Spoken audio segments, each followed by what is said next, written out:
যখন ঠিক আছে ভিডিও দিতেছেন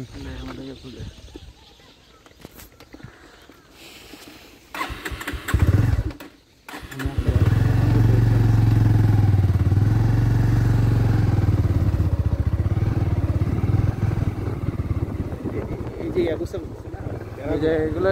স্যার সোয়াম্প ফরেস্ট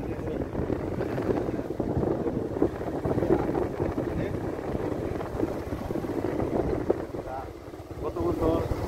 8-10টা কেজি এরকম হয়েছে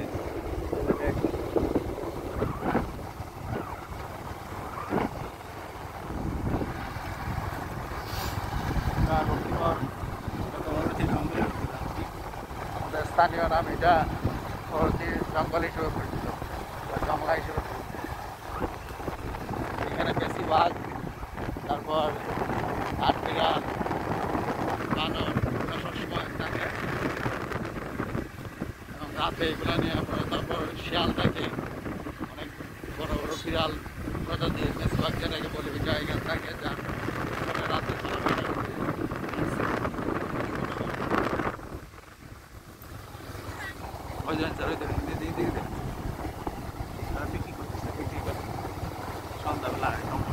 রান্না টান্না করছে কেন হিজল গাছের জঙ্গল হিজল গাছের ভর্তি তাই না হিজল গাছটা আগে তো আমাদের এলাকায় বাড়ি দিয়েছিল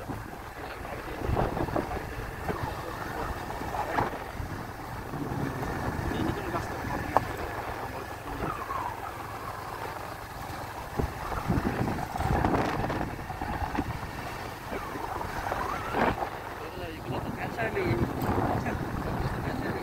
আমি আমার বাবার প্রায় যে গোবর আছে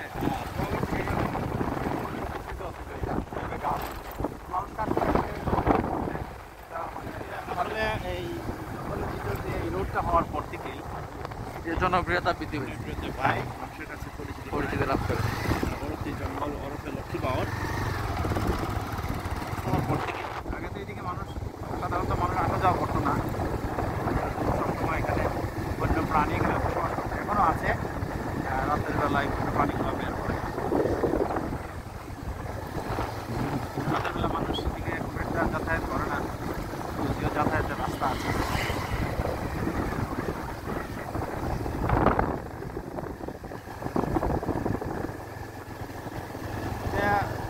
যদি একটু টেক কেয়ার করা হয়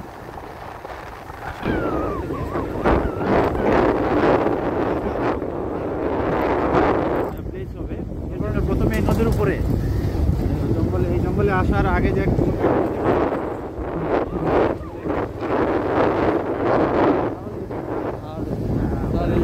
জঙ্গলের চতুর্দিকে স্যার স্পটই দ্বারা বিস্তৃত যে কারণে সৌন্দর্য আরো ফুলে উঠে ওই যে গাছের যে পাখি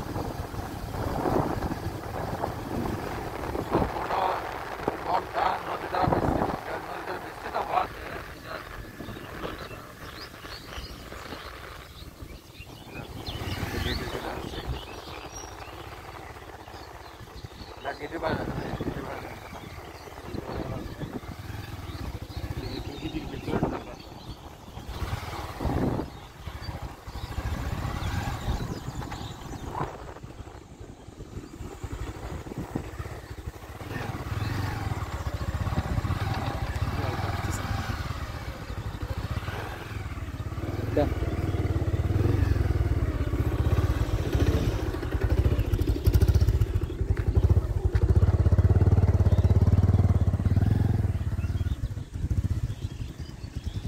যেখানে আবু ইউসুফ খান ওয়াকফ স্টেট হিসেবে